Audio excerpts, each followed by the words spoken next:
Bueno, el tema que vamos a estar dando hoy es el tema de la masonería y en la próxima clase estaremos dando el Club Bilderberger, Davos y todo el nuevo orden mundial. Yo quiero comenzar diciendo que a mí me interesaron las cosas del futuro. En el año 86 tuve la oportunidad de viajar a Europa y por supuesto ir a Roma. Y en Roma fui al Vaticano, pero después me dijeron: te recomendamos que no vayas solo al Vaticano. A 5 cuadras se levanta la iglesia de San Pablo. Cuando entré en la iglesia de San Pablo, que es un tamaño así más o menos como este lugar, en la parte de atrás hay un salón más grande donde están todas las esculturas de todos los papas que han habido desde el principio. Entonces, cuando yo llego a ese lugar, me doy cuenta que hay 3 que están vacías. Entonces le pregunto al cura de ese lugar: dígame, cuando vengan los otros 3 papas y mueran, ¿van a agrandar, se van a ir para otro lugar? Y me dijo: no, la tradición católica dice que cuando mueran los 3 papas, el último va a ser el que va a ser destruido por el anticristo y viene el fin del mundo. Murió Juan Pablo II, murió Ratzinger y murió Francisco. Según la profecía que tienen los católicos, este es el último papa y después viene el anticristo. En el año 2010 tuve la oportunidad de enterarme que en Río de Janeiro se juntaron cerca de 2.000 brujos de todas las naciones y habían sido congregados para saber si el anticristo ya estaba vivo en la tierra. Por invocación de los espíritus llegaron a la conclusión por unanimidad que el anticristo en el año 2010, hace 16 años atrás, ya estaba vivo y estaba acá en la tierra. O sea, fuentes que no son fidedignas están hablando de algo que la Biblia lo habla claramente. Entonces, yo me puse a estudiar el tema y aparecen 2 grupos religiosos que van a estar tratando de abarcar todo el mundo para la conquista mundial. Uno es la Iglesia Católica, pero en el capítulo 17, 18 y 19 aparece su destrucción a cargo de un cuerno que sale de las 8 naciones. Es el 10º cuerno. Y entonces ahí va a destruir en 1 hora, dice la palabra. Hoy lo podemos entender porque por medio de misiles y de drones una ciudad de 1 kilómetro cuadrado se puede destruir. Y el capítulo 19 habla que los pilotos y los que estaban en las naves iban a ver el incendio de la gran ciudad, la Babilonia, que aparece justamente con las características de que está en una ciudad de 7 montes, que la característica de ellos que tienen púrpura y escarlata de colores y que aparte manejan mucho oro y muchas riquezas. Pero yo me voy a referir a la parte triunfante, a lo que es la masonería, y la semana que viene estaremos dando el plan Bilderberger. Entonces, la masonería, para entenderla, yo acudí a 3 fuentes. Una de Pike, que es un general del Ejército Confederado del Sur de Estados Unidos, que era un grado 33 de la masonería y tiene un libro fundamental que se llama Moral y Dogmas, o Ética y Dogmas, está conocido por las 2 formas. Este hombre general del Ejército del Sur, cuando pierde con los del norte, se traslada a la ciudad de Boston y pasa a escribir ese libro que es la base doctrinal o religiosa que tiene que ver con lo que es la masonería. Estamos hablando del año 1870 aproximadamente. Pero tenemos que decir que la masonería como tal comienza en el año 1717 con un pastor anglicano que se llama James Anderson. Entonces este hombre, Albert Pike, en su libro dice: la masonería viene de unas raíces que son las que han fundado nuestra logia. Dice: el principal es Nimrod. Ustedes conocen la Biblia. Nimrod caminó delante de Dios y quiso hacer una ciudad que se llamaba Babel por si Dios los separaba. O sea, caminó delante de Dios, o sea, fue un enemigo de Dios. Aparte de fundar Nínive, fundó Babel y otras ciudades y fue el primer grande. Se casó con una mujer que se llama Semiramis, que era una mujer prostituta, y cuando él muere, ahí comienza la adoración del culto a Babilonia, a lo que vendría a ser Nimrod. O sea, tenemos el primer antecedente. Segundo antecedente, habla acerca de lo que tiene que ver con los números, que es la Cábala. La Cábala surge en el periodo de griego, del siglo III al siglo I antes de Cristo, antes que entraran los romanos. Y este grupo dice que para interpretar los textos fundamentalmente del Pentateuco escrito por Moisés, tienen que hacerlo a través de la hechicería, de la brujería y de la numerología. Este grupo surge con ese nombre de Cábala porque es una pequeña ciudad que está al norte de Israel. La Cábala entonces significa, para interpretar los 10 mandamientos y todo lo que dijo Moisés en sus libros, hay que interpretarlo a través de hechiceros y que tienen que basarse en los números. Esto es el segundo grupo. El tercer grupo, porque el Evangelio, cuando nace Jesucristo, se empieza a irradiar por todo el mundo y al mundo no le interesaba ni escuchar acerca de los 10 mandamientos, ni de la orden de los gnósticos, ni de Nimrod. Entonces surge el grupo de los gnósticos, que el apóstol Pablo va a rebatir.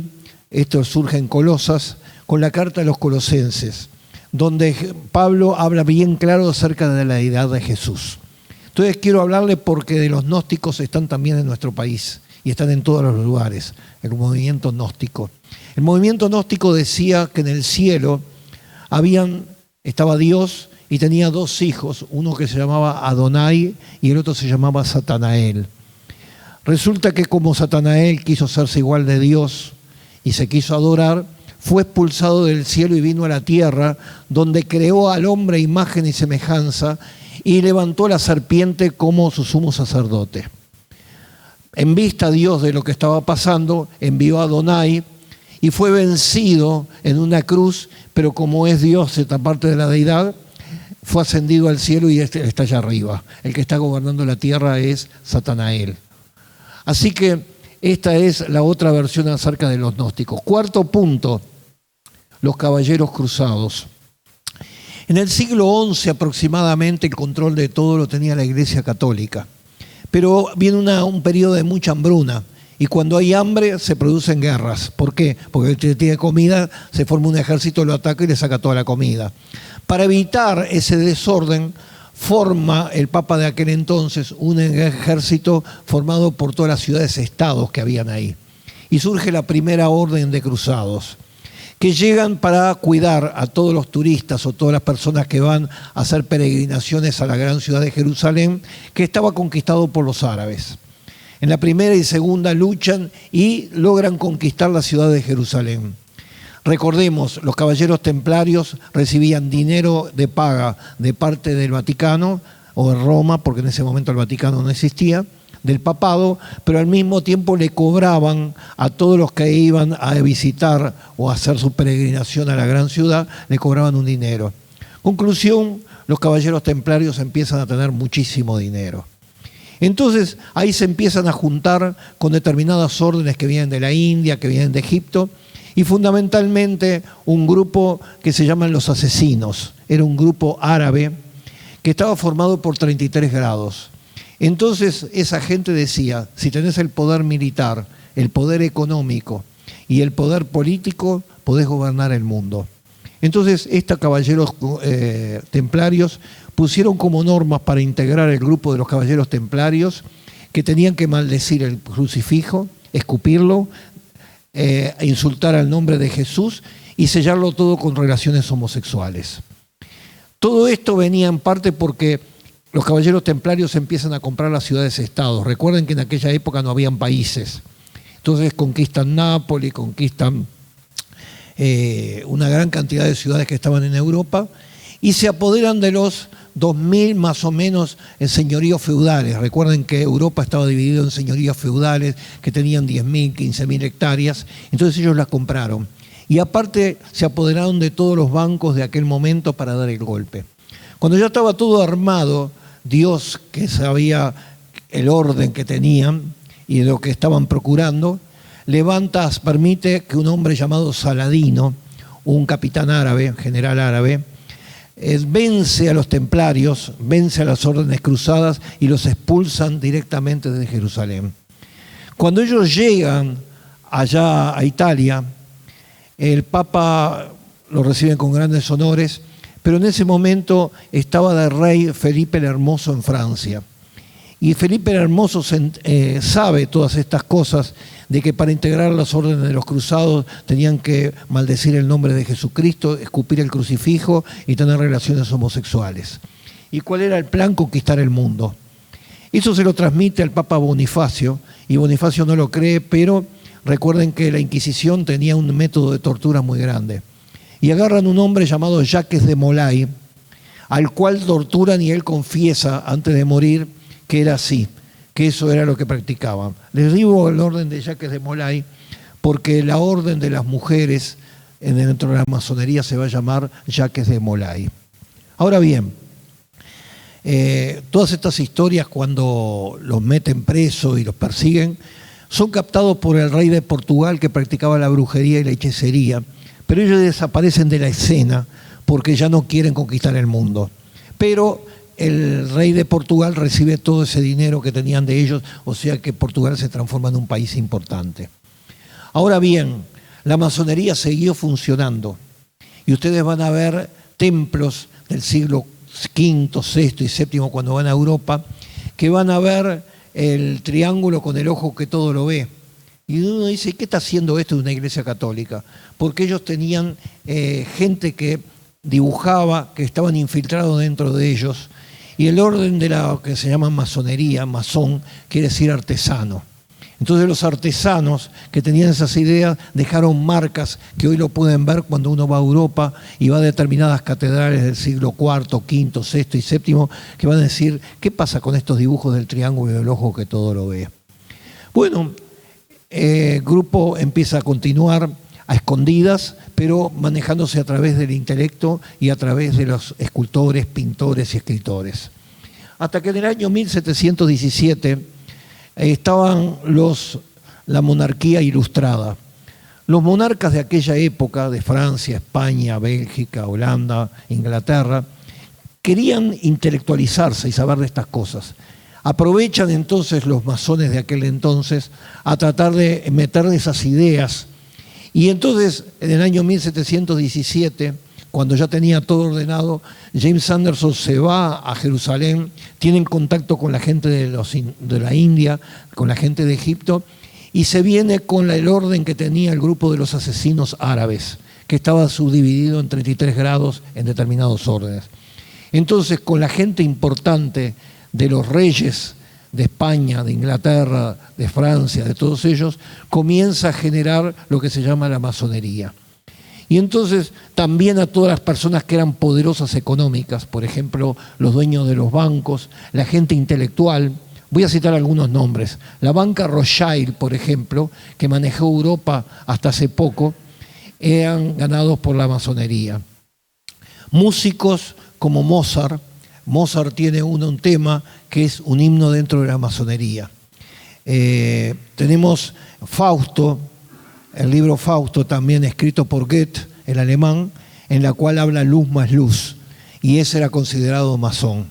Así que ganaron gente intelectual, gente que pintaba, gente que hacía esculturas, pero aparte todo el orden fundamental de los reyes y de los príncipes de aquel lugar. Así que en 1717 decide James Anderson citarlos a toda esa gente y formar el orden de la masonería. Y entonces lo logra y en 1717 comienzan a infiltrarse en todo lo que era Inglaterra. Pero en Francia le estaban interesando. Pero ¿qué pasa? Como había una lucha entre los franceses y los ingleses, en Inglaterra le ponen rito escocés libre y aceptado. Pero en Francia se va a llamar el Club de York. O sea, la masonería francesa no se llama de los 33 grados, sino también de los 10 grados que componen lo que es la masonería francesa.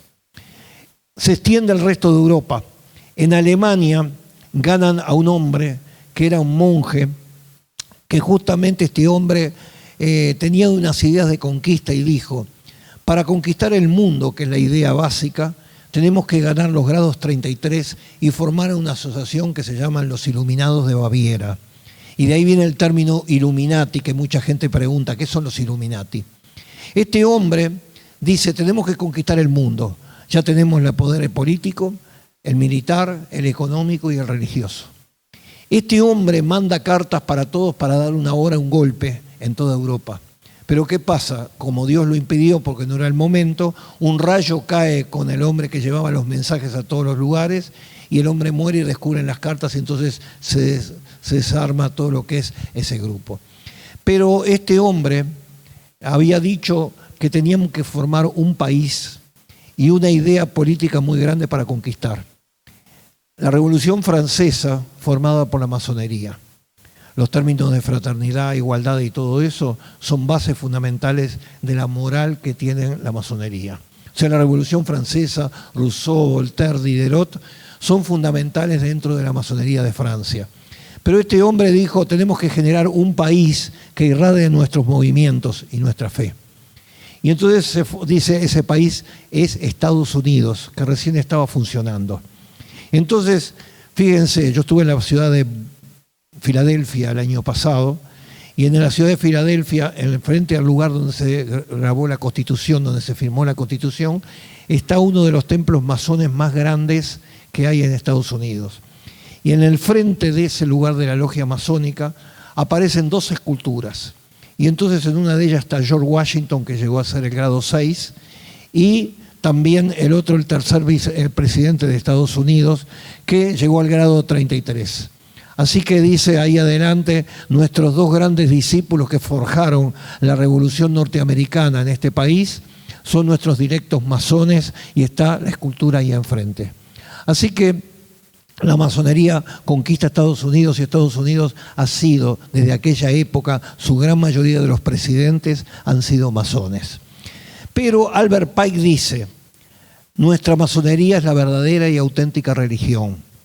O sea, acá es donde se sienta el católico, el protestante, el judío, el musulmán, el budista y el hechicero, el brujo. Y acá invocamos a un Dios que se llama gran arquitecto y director del universo. Para no generar problemas que uno es Jehová, el otro es Jesús, el otro es Buda, el otro Alá. Entonces dice, todo el común denominador de todos, para dirigirnos a Dios tenemos que ponerle el título de gran arquitecto y director del universo, que se conoce como Gadu. Entonces, este grupo, vamos a hacer una definición de lo que es un grupo religioso. Un grupo religioso tiene cánticos, un grupo religioso tiene oraciones, tiene rituales. Y la masonería, por ejemplo, tiene cánticos. El cántico, saben, para engañar a mucha gente es cuán grande es Él. Un término que se canta mucho en las iglesias evangélicas. Cuán grande es Él es el himno cuando comienzan todas las reuniones dentro de la masonería. Ahora, este grupo tiene no solamente himnos, sino que también tiene oraciones dirigidas al gran arquitecto y director del universo. Cada grado que se va pasando comienza con una oración dirigida al gran arquitecto y director del universo. O sea que acá tenemos otro grupo que ya está manejando todo lo que es una religión. Tienen dedicación de niños, tienen ceremonias de casamiento y ceremonias fúnebres. Así que todo esto indica que es una religión y Albert Pike en su libro Ética y Dogmas no lo niega, sino que lo afirma. La verdadera religión es la religión de la masonería. Ahora, la masonería tenía una lucha muy grande con la Iglesia Católica, porque la Iglesia Católica quiso dominar el mundo. Cuando se ven invadidos de Inglaterra, se ven invadidos de Francia, de Alemania, entonces la Iglesia Católica empieza a decir que estos grupos secretos tenían que ser combatidos. Entonces se produce una lucha muy grande entre la Iglesia Católica porque también quería dominar el mundo y la masonería a través del dinero, la economía y el poder político y militar también lo lograba. Así que desde aquella época hubo una lucha muy grande entre estas dos grandes facciones. Pero como Hispanoamérica estaba dominado por la Iglesia Católica y la otra parte por Portugal, Brasil, en Inglaterra captan a toda aquella gente que estaban en contra de los españoles y de los portugueses. Y ahí se llevan, para adoctrinarlos y ser parte de la masonería, a José de San Martín, Simón Bolívar, O'Higgins, Martí. Todos los grandes hombres que levantaron las revoluciones en los países fueron ganados por la masonería en Inglaterra. Se congregaban todos en Londres. Así que ellos después van a conquistar y la gran mayoría de nuestros países está gobernado por la masonería. Aquí en nuestro país, el Uruguay, Fructuoso Rivera, Oribe, todos ellos fueron los primeros presidentes de los países, fueron masones declarados. Pero a partir de esa época siempre se ha quedado, aunque el presidente puede ser o no, siempre el Ministerio de Educación y Cultura y el Ministerio de Relaciones Exteriores ha sido en parte formado por la masonería. Sus integrantes tienen que ser masones. O sea que es muy sencillo. Cuando viene un gobernante, un nuevo presidente, lo que tenemos que mirar a quién ponen de ministro de Educación y Cultura y a quién ponen de ministro de Relaciones Exteriores. Esos dos siempre han sido masones. El Uruguay, nuestro país, ha sido gobernado y manejado por la masonería porque Albert Pike dice que la sede de las masonerías mundiales está en Nápoles, está en Boston y en el Sudamérica está Montevideo. O sea, Montevideo es la que maneja no solamente toda América, sino que dirige todo lo que es América Central hasta México. De hecho, hace unos 15 años atrás yo tenía un íntimo amigo que trabajaba en el Banco Interamericano de Desarrollo. Entonces, como yo sé que en el tiempo final el libro de Daniel dice que va a estar formado por 2 pies y 10 dedos, yo entendía que 10 dedos eran el equivalente a países que iban a gobernar en el último tiempo. Entonces yo le digo a este amigo que trabajaba en círculos importantes de Estados Unidos, en el Banco Interamericano de Desarrollo, yo le dije, hay 8 países que están generando el grupo de los 8. ¿Cuáles van a ser los otros 2? Porque yo entiendo que se tienen que formar 10. Y este muchacho que sabía mucho me dijo, estás equivocado, estás cerrando mal. No son 8 países, sino 8 regiones, 10 regiones. Me llega el libro Rumbo a la Conquista Mundial de Gary Kach. Gary Kach trabajaba para el gobierno de Estados Unidos, pero se convierte. Él había sido masón. Y entonces larga un mapa que fue formado en el año 54, cómo iban a ser los 10 grupos de naciones que iban a gobernar el mundo en el momento que el anticristo gobernara ese mundo. Y América Latina está reunido y por eso no tenemos ninguna duda sobre esto. La sede del Mercosur está en Montevideo. Y en este momento no solamente han entrado Bolivia, ha entrado Venezuela, sino que en este momento ha pedido Panamá para ingresar al mercado común europeo. Y ustedes van a ver en el correr del tiempo que todos los países hasta México van a ser con la sede acá en Montevideo.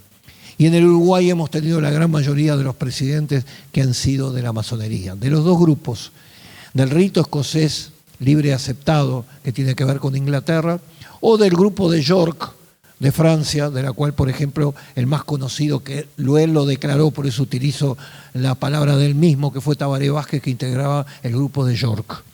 Así que el Uruguay estuvo muy metido en todo esto. Ahora, vamos a definir un poco qué es lo que hacen los masones. Primero, la masonería no invita a las personas a integrar como institución, sino que mandan a uno de una persona que los está investigando. Entonces, por ejemplo, voy a utilizar al pastor de este lugar, Rodrigo de Castro.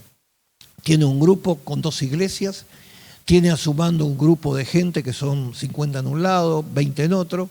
Es una persona que podría ser candidato. Entonces mandan a una persona y le dicen, mirá, te queremos invitar a una cena que va a ser en Parva Domus. Parva Domus queda enfrente del club de golf. Entonces dice, es una cena donde se va a divertir y va a haber gente muy importante, porque probablemente vea al presidente del Uruguay, el ministro de Relaciones Exteriores, el ministro de Educación y Cultura, gente de grandes negocios, de grande poder, que tienen dinero y economía que pueden ayudar a la iglesia. Bueno, como todo pastor dice, acá es una oportunidad que se me está abriendo para predicar el Evangelio a lugares donde nadie llega. Cuando llega ya a aquel lugar, llega y empieza a mirar a la gente y se le viene el presidente de la República y le dice, hola Rodrigo, ¿cómo te va? Viene el ministro de Educación y Cultura. Entonces uno pregunta, ¿por qué me conoces? Dice, no, ya sos conocido por la obra que hay. Dice, es más, en el país tenemos cosas que son terrenos, que son gubernamentales, y queremos darte, para que tú te puedas desarrollar, un lugar bien grande con un terreno de dimensiones importantes. Y va a decir, sí, pero yo no tengo dinero para levantar un templo de esas dimensiones. No te preocupes.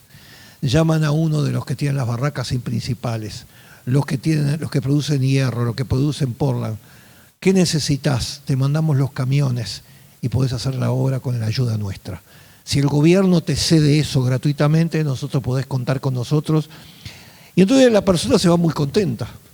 El sueño de un pastor, tener un lugar con una propiedad grande y que le van a dar todos los materiales. El que lo invitó le va a decir, ¿sabes una cosa? Yo tengo un grupo que se ha hablado mal de ellos, porque es una organización secreta, pero lo nuestro es ayudar a la gente. Y nuestros ideales son de la fraternidad, de la igualdad, de lo que viene a ser el sistema republicano, que es la masonería. Y el otro día donde yo te invité a comer, todos los que estaban ahí eran masones. Si vos querés venir de vuelta a ese lugar, integrar la masonería, te van a ayudar todos y te van a dar el terreno, te van a dar el dinero y te van a dar todas las cosas para que puedas hacer el proyecto que tú tenés. La persona se va contenta. Y entonces dice, sí, pero yo soy cristiano, no te preocupes, vas a encontrar cantidad de símbolos. En el templo donde tenemos nosotros, la Biblia es la parte principal. Y conoces el tema Cuán grande es Él, ese es el que se canta en el ritual. Entonces la persona dice, cantan Cuán grande es Él, tiene una Biblia, y todos los personajes de los primeros grados corren todos alrededor del rey Salomón, y fundamentalmente Hiram Abif, que en la Biblia lo cita solamente, que es el constructor que lanza Hiram, el rey del Líbano, para construcción del templo. Así que Hiram Abif, hijo de una viuda de la tribu de Dan, es la persona fundamental que va a tomar la masonería como centro. Aparece solamente en un versículo nada más. Bueno, el culto de la masonería empieza con 3 grados, que es el grado de aprendiz, el grado que tiene que ver con el segundo grado, que es el de compañero, y el tercer grado, para entrar a lo que viene a ser la logia azul, es el maestro masón. Cuando uno va a entrar a ese lugar, entra acompañado de la persona que lo trae, y el que lo recibe es el grado 33 de la masonería. Entonces tiene que ir tapado la cabeza, y entonces lo guían, y entonces le dicen, a partir de este momento tú pasás de las tinieblas a la luz admirable. Eso está en la Biblia. Acá hay una... Pero ¿qué pasa? Si ustedes hilan filo, se van a dar cuenta que si tú estabas en Cristo Jesús, estabas en las tinieblas, pero ahora pasás a la luz admirable de la masonería. Entonces con ese juego de palabras te engañan. Entonces te toman de la mano, el gran líder de ese lugar te lleva, te recorre todo el templo siempre tapado los ojos, y con una pequeña espada te apunta en la parte del corazón y te hacen hacer un juramento. Tengo que jurar que todo secreto que se diga en la masonería lo voy a guardar, ni mi familia se va a enterar. A cambio de eso, si yo hablara o dijera las cosas que se practican acá, sea cortado mi lengua y todo mi cuerpo en 1000 pedazos y tirado a la orilla del mar, y cuando vengan las olas que me lleven todo eso. Es un juicio de muerte. Eso se hace en el ritual para tratar de guardar lo que son los secretos de la masonería. Primer grado de la masonería. El secreto, ¿cómo fue que Salomón hizo el templo? ¿Sobre qué está basado el templo? Y entonces dice, el templo está basado sobre la letra T, Tau, que es una letra del hebreo. La letra Tau, que es un palo con una T clásica. Entonces, ese es el secreto que tenés que guardar. Es fácil, dice. Soy en el grado aprendiz. Lo único que no tengo que decirle a nadie, por más que me pregunten en la Biblia, en la iglesia donde voy, que la letra Tau es la base donde está el templo del Salomón. Grado 2. El hombre Hiram Abif sabe, y entonces lo raptan 3 y dicen, si no nos decís eso te vamos a matar. Y él dice, prefiero morir pero guardarme el secreto. Aquí te da una enseñanza, que para no transmitir las enseñanzas de la masonería es preferible morir. Y entonces Hiram Abif se transforma en el gran personaje que es necesario que uno muera para no dar el secreto de que la letra Tau es la base del templo de Salomón. Todos esos primeros grados, todo gira alrededor de Salomón y el rey Hiram y su constructor que es Hiram Abif. Ahora, la masonería tiene 33 grados, y la de York tiene 10 grados. En los primeros grados, prácticamente, los primeros grados no se enteran de nada de lo que practican. ¿Por qué?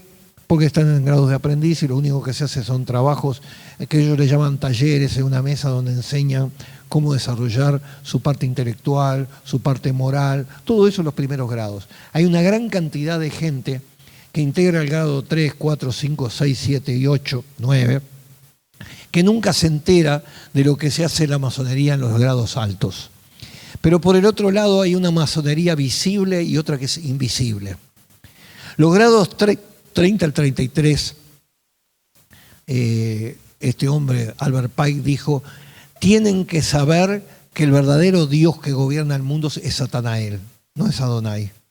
Entonces el grado 30 al 33 tienen que tener como común denominador que Satanael es el que domina el mundo y el que es la figura de la luz, porque en el cielo era la luz. De ahí el nombre Lucifer. Entonces, el grado 30 al 33 lo que llegan a ese lugar es porque practican altas cosas religiosas, espirituales de maldad. Ahora bien, los grados 33 en Estados Unidos, Japón y Europa van a integrar lo que se llaman los grupos de Illuminati, que son los que van a gobernar el mundo y que van a dar las ideas. Ahora vamos a ir al templo. El templo que tienen ellos es basado en blanco y negro. No sé si ustedes habrán visto como el ajedrez, una cantidad de pisos que están blanco y negro. Entonces en el ritual, después de cantar Cuán grande es Él, la persona tiene que poner un pie sobre el blanco y un pie sobre el negro.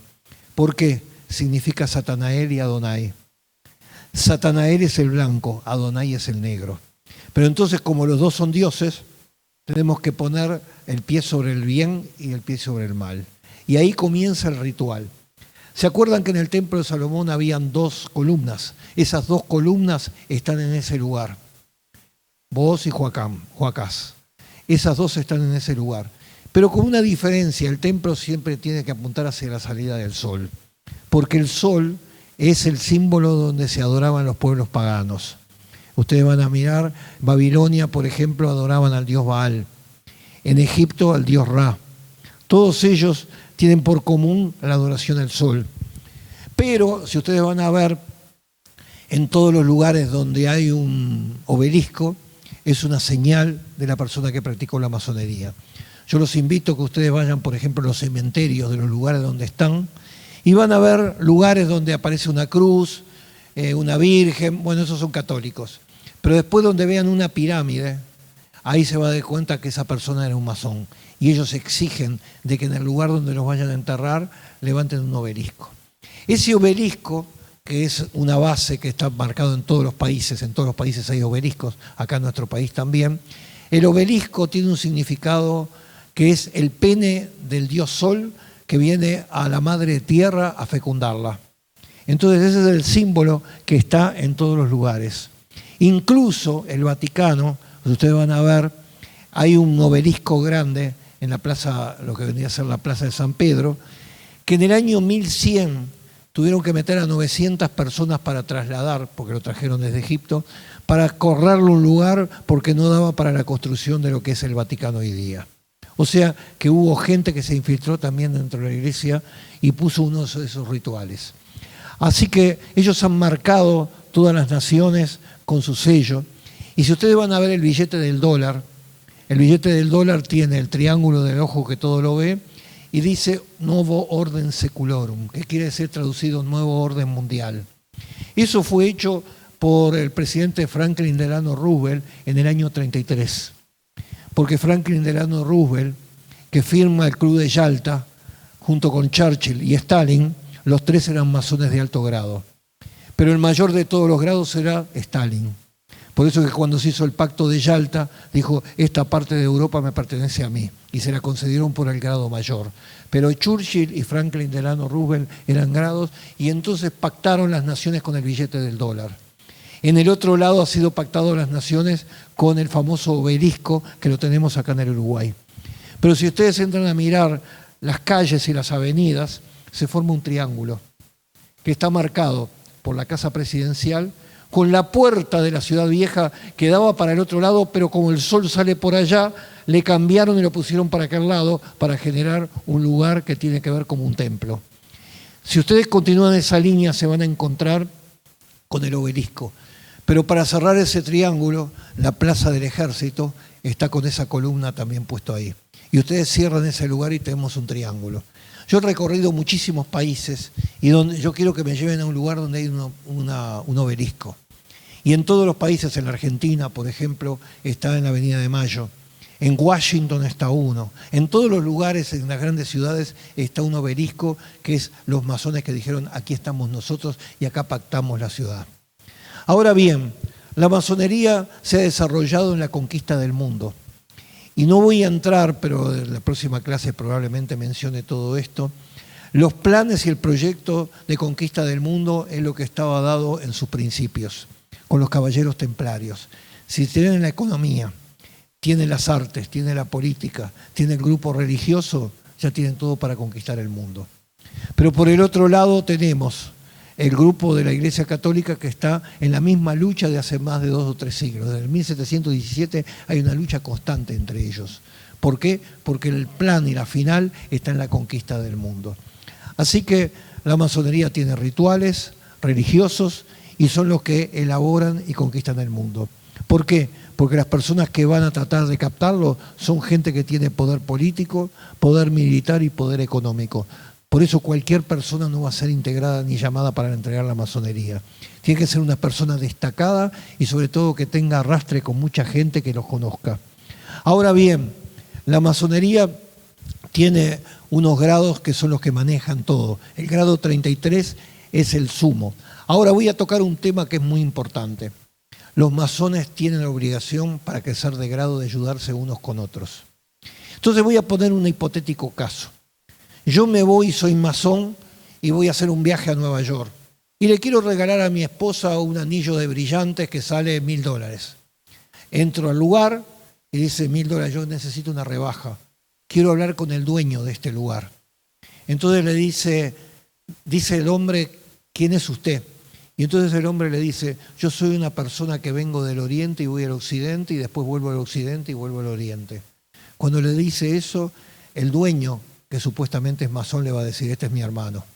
Entonces lo lleva, dice, lo invito a pasear por Nueva York y le voy a hacer el costo, le voy a dejar $200 el anillo. ¿Qué pasa? El hombre que viene se lo transmite al gran maestre del lugar. Y el gran maestre del lugar tiene que mandar un agradecimiento, una carta, de fulano de tal que ayudó a uno de los nuestros. Eso le sirve para subir de grado, porque cuando uno ayuda a otro masón, entonces eso le permite seguir de grado más otros rituales que tienen que hacer y otras enseñanzas simbólicas que tienen. Pero lo más grave no es esto. Ustedes saben que la gran mayoría de los masones que están como jueces médicos se han ganado muchísimo a esa gente. Supongamos que yo soy masón y mato a mi esposa, un crimen. Tengo que tener 15 años de cárcel. Pero ¿qué pasa? Como sé que el juez probablemente es masón, señor juez, quiero hacer un pedido. Recuerde y tenga misericordia de mí, que yo soy un hijo de una viuda. Cuando le dice eso, el juez está frente a otro masón, lo tiene que ayudar. Y todavía cuando él se para y el juez le dice, venga hacia acá, el hombre se pone con los 2 pies hacia adelante, da un paso, vuelve a dar otro paso y vuelve a poner los pies acá, da un tercer paso y pone los pies acá. El juez tiene que salvarlo. Entonces le va a buscar vueltas para que tenga, 2 años de cárcel, pero va a salir buena conducta, porque el juez le va a dar el acta de buena conducta y al año lo va a sacar. ¿Qué pasa? La masonería se ayudan todos entre ellos. Entonces estamos hablando de cosas graves. Por ejemplo, los jueces, los médicos, la gente que tiene el control sobre la gente porque ellos son los que se pueden infiltrar. Y en este país, en el Uruguay, la gran mayoría de los jueces y la gran mayoría de los médicos, yo en este momento tengo médicos que me dijeron, hablá y escribí sobre estos temas porque yo he sido invitado. Y como me suena medio raro, no, pero quiero saber. Entonces, por eso la idea de grabar este tema para darle un concepto general de lo que es la masonería. Pero la masonería se ha apoderado de la gran mayoría del mundo, pero no termina acá. Se está preparando para conquistar el nuevo orden mundial. Que de eso se los voy a dar en la próxima clase sobre el grupo Bilderberger, el grupo de Davos y cómo llegan a la conquista mundial y cuáles son los planes que tienen que son muy cercanos. Están más cerca de todo lo que ustedes se piensan. Pero en segunda carta a Tesalonicenses dice que antes de que esto pase, la iglesia va a tener un decaimiento espiritual. Pero se va a levantar un personaje que va a gobernar el mundo con señales y prodigios engañosos. Yo tengo la idea, mi fundamento está, de que la iglesia va a ser arrebatada y el anticristo va a gobernar y el anticristo va a ser del plan Bilderberger y del plan de la masonería. porque en el capítulo 18 la ciudad del Vaticano es destruida en 1 hora. Le doy un adelanto entonces para la próxima, pero también quiero decirles algo. Me he encontrado, cuando di estas clases por radio, que me han llamado masones y me han dicho lo que estás bien encaminado. Y me han entregado los grados, hasta el 9 grado tengo todas las oraciones y todos los rituales que se hacen hasta el grado 9. Entonces yo recuerdo que una vuelta lo estaba citando en una confitería, me quería hablar y me dijo, no, esa confitería no puedo ir porque el líder, el dueño de esa masonería es un masón. Me acuerdo que me llevó a un bar en la Ciudad Vieja, en un lugar muy pobre, muy metido ahí adentro, y dice, aquí te voy a decir toda una cantidad de cosas. Y es más, me dio la lista de los nombres de pastores que integran la masonería. Sí, pastores integran la masonería, juegan a 2 puntas. Entonces, también están los protestantes, como les llaman ellos, integrando el grupo de la masonería. Y es más, cuando estuve en Puerto Rico, me dieron los datos de que todas las sociedades bíblicas, sus líderes son todos masones. Porque nunca entendí por qué las sociedades bíblicas sacaban con los libros deuterocanónicos. Y ustedes saben que esos estuvieron dejados de lado por el propio judaísmo, que entendió que todos esos libros eran agregados y no coincidían con lo que vendría a ser el estatus de la palabra, porque tienen contradicciones. Sin embargo, las sociedades bíblicas en todos los países hacen la Biblia, que es la columna fundamentalmente, que tiene los libros deuterocanónicos. Y allá entendí en Puerto Rico y empecé a averiguar acá en el Uruguay y en todos los demás países que todos sus líderes están comprobados que son masones de alto grado. Así que están infiltrados en todos los lugares. Roberto Mairena, un pastor muy importante que fue presidente de las Asambleas de Dios, tenía a su padre que era un gran evangelista, Salvador Mairena. Y me dijo, mira, te voy a contar cómo se infiltraron. En el Uruguay, la iglesia evangélica más grande estaba a principios del siglo en el departamento de Colonia. Y entonces le contaron la gente, los pastores, cómo fueron infiltrados. ¿Qué pasa? A veces nosotros nos descuidamos y por el aspecto y por sus funciones decimos puede ser un diácono. Ese grupo en Colonia se infiltraron y entonces se apoderaron de la junta de la iglesia local. Entonces le dijeron, por ejemplo, ¿para qué vamos a tener Biblia y orar si el Señor Jesucristo dijo cuando vayan a orar, ciérrense en su puerta en su casa y orarán Padre nuestro que estás en los cielos? ¿Para qué vamos a tener reunión de estudio de la palabra si el Espíritu Santo nos enseña cómo leer la Biblia? Entonces, esta característica de estas iglesias es que han sacado los grupos de oración y han sacado los grupos de estudio. Y a cambio de eso se han dedicado los domingos a grandes obras sociales. Entonces tenemos una gran cantidad de iglesias que no son llenas del Espíritu Santo, que son las que integran hoy día grupos evangélicos o protestantes, que tenemos las grandes religiones que hay a través de los presbiterianos, a través de los metodistas.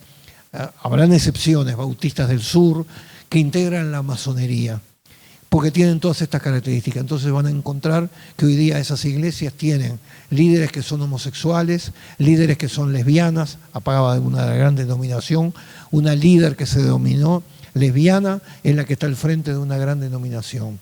O sea, se han infiltrado para destruir. Entonces ese es el cuidado que tenemos que tener, que toda persona que integra un diácono en una iglesia tiene que pasar por un estudio grande de los pastores. ¿Para qué? Porque si una persona tiene gran poder económico, grandes títulos y todo, no se engañen por eso. Lo que está mirando Dios siempre es el corazón de la persona. Y nosotros tenemos que mirar el corazón de la persona para no ser invadidos en nuestras iglesias. Con esto termino esta parte y la próxima voy a estar dando el plan Bilderberger, el nuevo orden mundial y todo lo que se está generando en este último tiempo, porque yo soy de los que creo que Cristo viene pronto. Así que terminamos hoy esta parte.